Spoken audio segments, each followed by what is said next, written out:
5 migrations, 2 ancient human encounters, more than 7,000 islands, and 1 small community whose DNA forced scientists to rethink the entire human story of Southeast Asia. For generations, Filipino origins were explained with a simple picture. The first inhabitants arrived long ago. Then Austronesian-speaking farmers sailed south from Taiwan, spread across the islands, and became the ancestors of most people living in the Philippines today.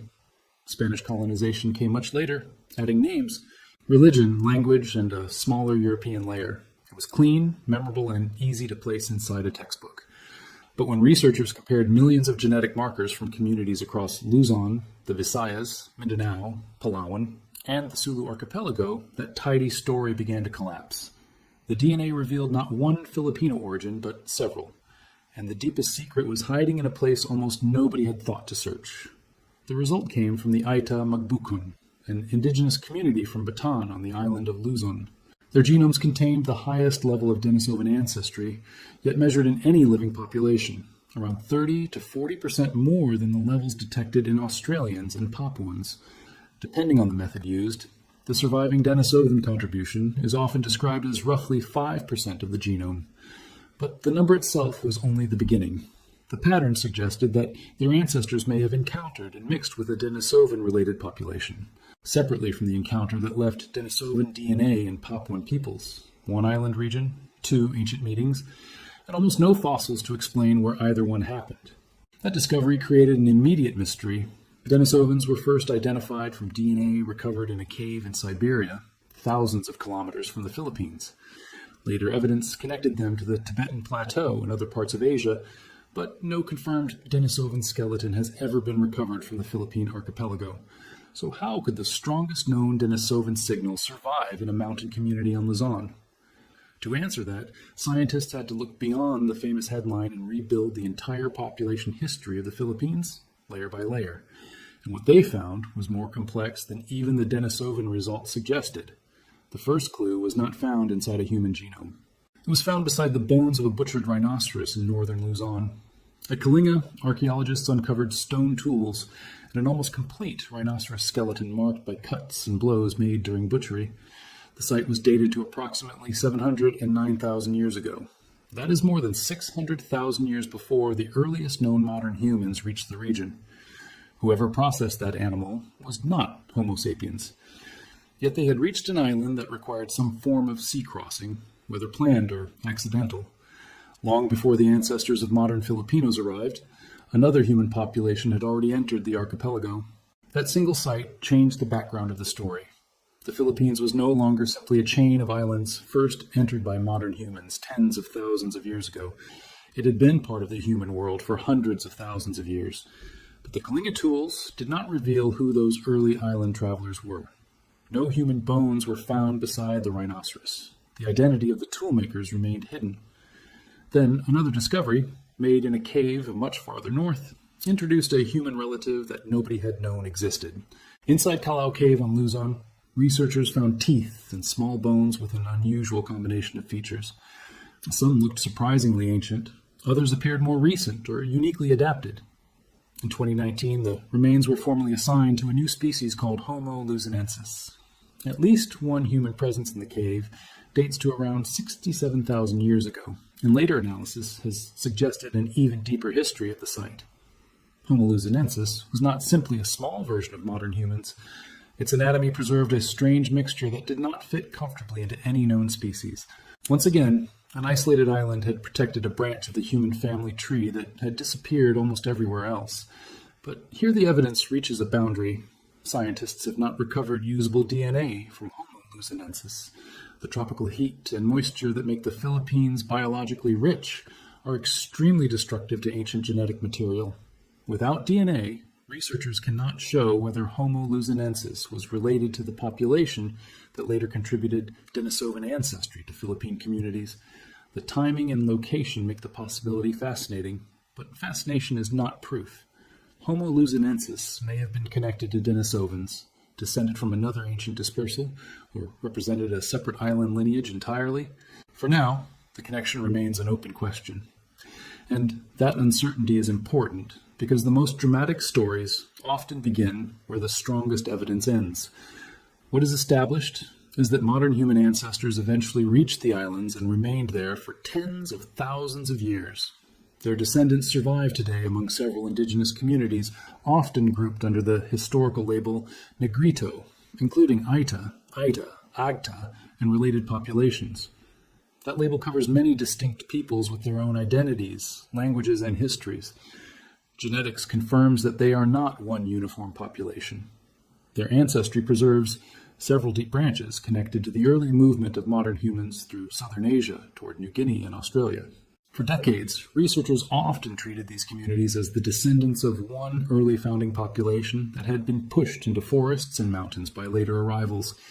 The larger genomic surveys showed a more complicated reality. Northern Negrito groups and southern Negrito-related populations do not descend from one recent, undivided migration.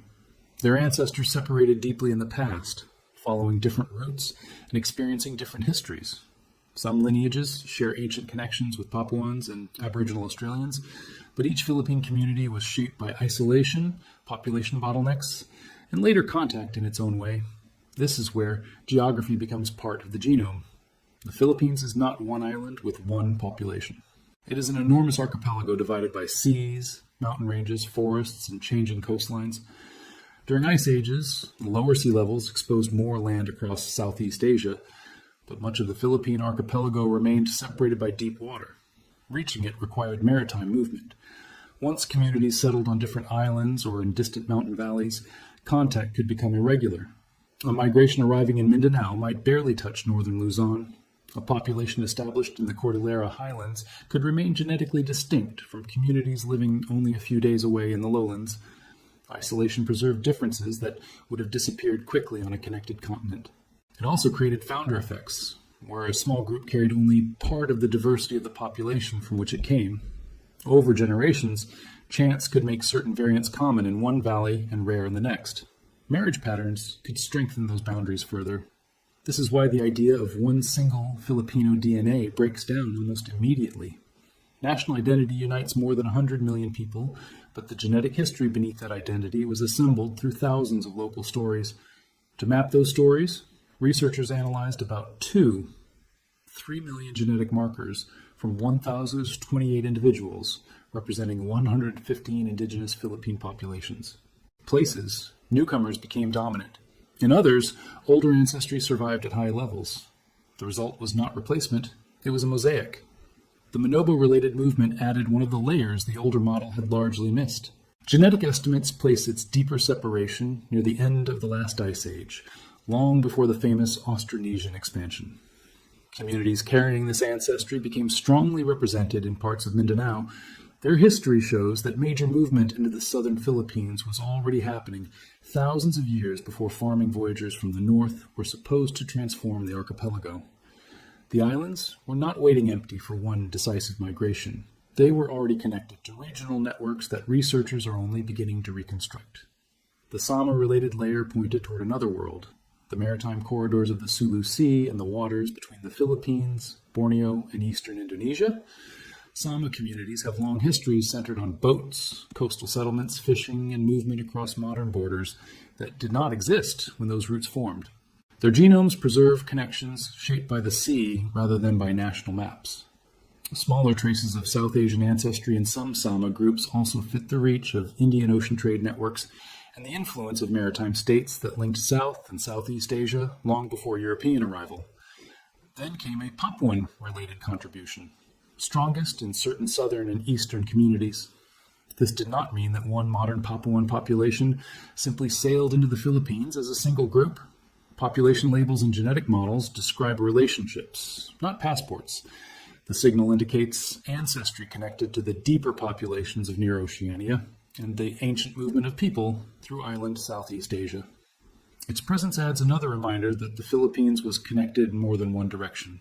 The archipelago looked north toward Taiwan and southern China, south toward Borneo and Sulawesi, and east toward the world that eventually led to New Guinea and the Pacific. But the most surprising revision involved the Cordillerans of northern Luzon. For years, the Austronesian expansion was often described as a package: people, languages, rice farming, pottery, and maritime technology moving south from Taiwan roughly 4,000 to 5,000 years ago. The genetics did support a major northern connection, but it also suggested that Cordilleran-related ancestry may have entered the Philippines earlier, perhaps 8,000 to 10,000 years ago, before the classic farming expansion usually associated with Austronesian movement. That created a reversal.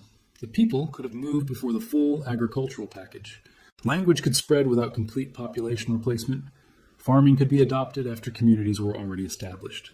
Cordilleran groups, especially highly isolated highland populations, preserve a genetic profile close to the source population that contributed heavily to later Austronesian-speaking expansions. Yet their history also shows that ancestry, language, and technology do not always travel together in one neat wave.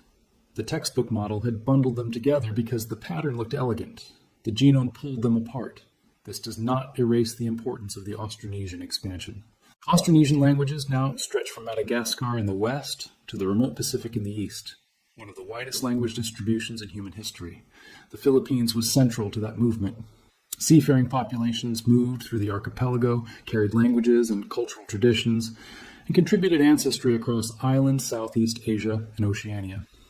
But the expansion entered a region that already contained deeply rooted communities and earlier migrants. In many places, Austronesian ancestry mixed with local ancestry rather than replacing it. The language map tells the same story in a different form.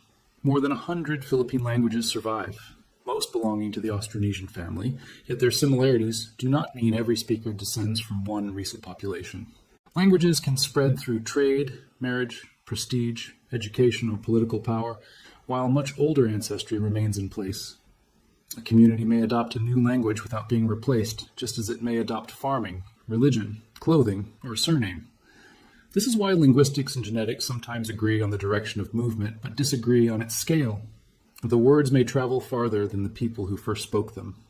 In the Philippines, that difference helps explain how widely shared Austronesian languages came to sit above remarkably varied genomes. What sounds like one cultural family can therefore preserve several biological histories underneath, each shaped by a different island, migration route, and period of contact. The voice changed, but the deeper population did not always disappear. That uneven mixing helps explain why two Filipinos can share the same nationality, yet carry noticeably different ancestral proportions. A person with deep Cordilleran roots may preserve more ancestry connected to the northern source population. Some Ayta or Agta communities retain much higher proportions of early Negrito-related ancestry. Certain Mindanao groups carry stronger Manobo-related components. Sama communities reflect maritime histories across the southern seas. Urban populations may combine several of these layers with more recent Chinese, European, or other Asian ancestry. There is no single percentage chart that can represent every Filipino family. This is also why physical appearance is such a poor guide to deep ancestry. Skin tone, hair texture, height, facial features, and body shape are influenced by many genes, development, nutrition, and environment. People with similar appearances can have different population histories. People who look different can share much of the same ancestry.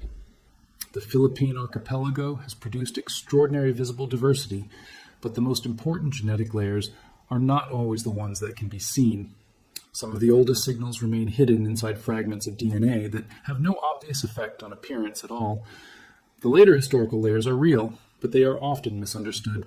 Chinese merchants and settlers had contact with Philippine communities for centuries before Spanish colonization. Genetic evidence shows later East Asian contributions in some coastal and urban populations, though the amount varies greatly. South Asian signals appear at lower levels in particular groups connected to trade. European ancestry is detectable in some populations, especially certain urbanized lowlanders, Bicolano groups, and Chavacano-speaking communities. But on a national scale, the genetic impact of Spanish rule is far smaller than the cultural impact. This creates one of the most common ancestry illusions in the Philippines. Millions of Filipinos carry Spanish surnames, and many families interpret those names as proof of recent Spanish biological ancestry. But surnames spread through colonial administration, religious conversion, record-keeping, and government decrees, not only through parentage.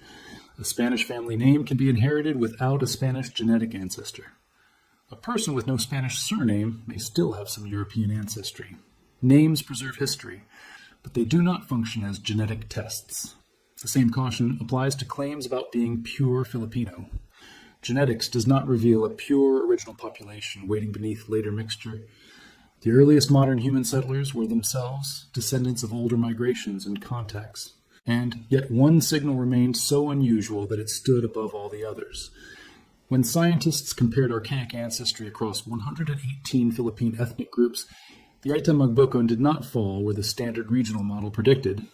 Populations with more Papuan-related ancestry usually carried more Denisovan DNA because Papuans inherited a strong Denisovan contribution from ancient interbreeding. But the Ayta Magbukon carried more Denisovan ancestry than their Papuan-related ancestry alone could explain. They sat outside the expected relationship. Something additional had happened in the history of their ancestors. The researchers tested models in which Philippine Negrito and Papuan ancestors inherited Denisovan DNA from one shared ancient event. Those models did not reproduce the observed pattern well. The data fit better when a separate Denisovan introgression event was added after the ancestors of Philippine Negrito populations had already diverged from Papuan-related groups. Put simply, the ancestors of the Ayta Magbukon appear to have met a Denisovan-related population on a different path. That is the hidden secret inside the headline. The discovery was not merely that one Filipino community carried a high Denisovan percentage. It was that modern humans may have encountered different Denisovan populations independently across Asia. Denisovans were not one small group confined to a Siberian cave. Their genetic legacy suggests a wide and structured population spread across enormous distances, adapting to different environments and meeting modern humans more than once. Scientists detect that ancestry by comparing sections of living genomes with the Denisovan reference genome. DNA is reshuffled every generation, so inherited segments become shorter and more broken over time. Statistical methods search for patterns that are too similar to Denisovan DNA to be explained by ordinary modern human variation. Researchers then compare the amount, length, and distribution of those segments across populations. No single segment tells the whole story. The conclusion comes from many signals pointing in the same direction. The discovery also raises a question that cannot yet be answered. Where did the Philippine interbreeding occur? It may have happened somewhere in the archipelago, on a nearby island, or along the migration route used by the ancestors of Philippine Negrito groups. The absence of confirmed Denisovan fossils in the region does not prove Denisovans were absent. Tropical environments destroy bone and DNA. Sea levels have submerged ancient coastlines, and archaeological exploration remains incomplete. The genetic signal is strong, but the meeting place is still missing. That missing place brings Homo luzonensis back into the story. A distinct, archaic human population lived on Luzon during the broad period when early modern humans were moving through the region. Could Homo luzonensis have contributed the Denisovan-related DNA? It is possible enough to discuss, but not strong enough to claim. Without a genome from Homo luzonensis, anatomy alone cannot establish the relationship. The species may have been distantly related, closely related, or unrelated to the Denisovan population detected genetically. The mystery remains open precisely because the fossil and genetic records have not yet met. Another possibility is that the Denisovan-related group left no recognized fossil at all. Science already learned of Denisovans through DNA before it understood their anatomy. The same could happen again. A fragment classified under another species might eventually yield a genome. A tooth in an overlooked collection could preserve proteins that clarify relationships. Sediment from a cave floor might contain ancient genetic traces, even when no skeleton survives. The Philippines has already produced one unknown human species, and evidence of much earlier hominin activity. There is no reason to assume the archipelago has revealed its final branch. This is where the phrase hidden DNA secrets becomes accurate, but only when used carefully. The secrets are not supernatural codes proving that Filipinos belong to another species. They are missing chapters of migration, isolation, interbreeding, and survival. They reveal that communities treated as peripheral by written history may preserve the most important evidence. They show that a national population can contain ancient lineages with very different paths. They expose how much of human history disappeared from bones but remained inside living genomes. Consumer ancestry tests usually cannot reveal this full story. Their main purpose is to compare a customer with modern reference populations and estimate relatively recent geographic ancestry. Results depend on which reference groups a company has sampled, how it defines regions, and which algorithm it uses.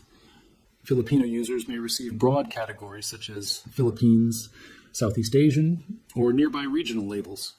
Those estimates can be useful for genealogy, but they do not reconstruct 5 migration waves or reliably measure Denisovan ancestry with the precision of academic research. The limitations become especially important for underrepresented indigenous communities. If a reference database contains few Ayta, Manobo, Sama, or Cordilleran samples, the algorithm may force complex ancestry into categories built from larger populations. A result can look simple because the database is simple, not because the person's history is. Population genetic research improves when communities are represented, but representation must be ethical. DNA is not merely data.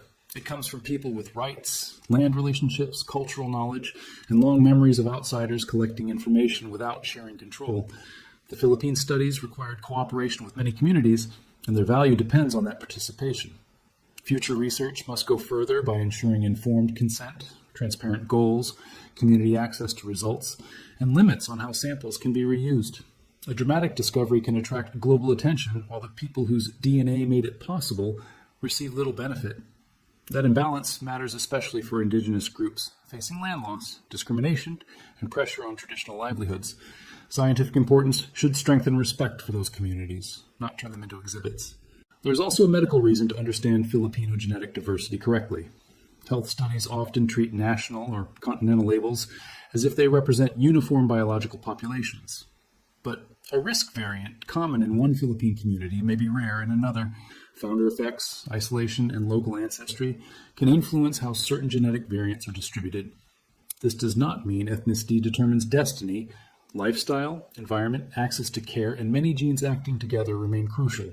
It means precision medicine cannot be precise if it assumes every Filipino genome has the same background. The deeper lesson reaches beyond the Philippines. Human history is usually written from large empires, major cities, and populations that left abundant records. Genetics often reverses that perspective. Small and isolated communities can preserve lineages that disappeared from larger populations through migration and mixture. The Ayta Magbukon became globally significant not because they ruled an empire, but because their ancestors remained connected to a landscape and maintained enough continuity for an ancient signal to survive. Now return to the woman whose sample helped reveal the record. Inside her cells were ordinary chromosomes inherited from parents, grandparents, and thousands of earlier ancestors. Most of that genome was modern human DNA shared across our species. A small portion contained fragments passed down from an encounter so ancient that no story, name, or language could have preserved it. Her ancestors met a Denisovan-related population, had children, and carried those fragments forward through countless generations. Empires rose, languages changed, forests retreated. The DNA remained, but the Denisovan inheritance is only one chapter. Her genome also connects to the earliest modern human settlement of island Southeast Asia, to the separation of Philippine Negrito and Papuan-related ancestors, to later contact with neighboring communities, and to the unique history of Bataan. Another Filipino genome may emphasize Cordilleran ancestry. Another may carry stronger Sama, Manobo, Papuan-related, Chinese, South Asian, or European layers. Together, they do not form one bloodline. They form an archive, spread across an archipelago, 5 migrations. Many islands have received little archaeological investigation. Ancient coastlines now lie underwater. Caves hold sediments that have never been tested. Museum collections contain fragments recovered before modern genetic methods existed. A future discovery could identify the population responsible for the Denisovan signal, clarify the place of Homo luzonensis, or reveal another migration that current models have completely missed. That possibility changes how we should look at every map of the archipelago. The spaces between the islands are not empty. They are roots. The mountain communities are not leftovers from history. They are keepers of it. And the genetic differences between Filipino populations are not divisions that make one group more authentic than another. They are evidence of survival across different landscapes and different chapters of the same immense human journey. So when someone asks what scientists have revealed about Filipino DNA, the honest answer is larger than a percentage. The genome reveals an archipelago that was never isolated from humanity's deepest movements. It reveals ancestors who crossed dangerous water before written history, populations that survived repeated arrivals, and communities that preserved genetic evidence after the fossils disappeared. It reveals that the simplified story was not entirely wrong, but it was far too small. The blood sample from Bataan did not make the Ayta Magbukon important. They were important long before a laboratory measured anything. What the sequencing did was force the rest of the world to recognize the depth of the history they carry. In a few fragments of Denisovan DNA, science found proof that their ancestral story reaches into a vanished human world.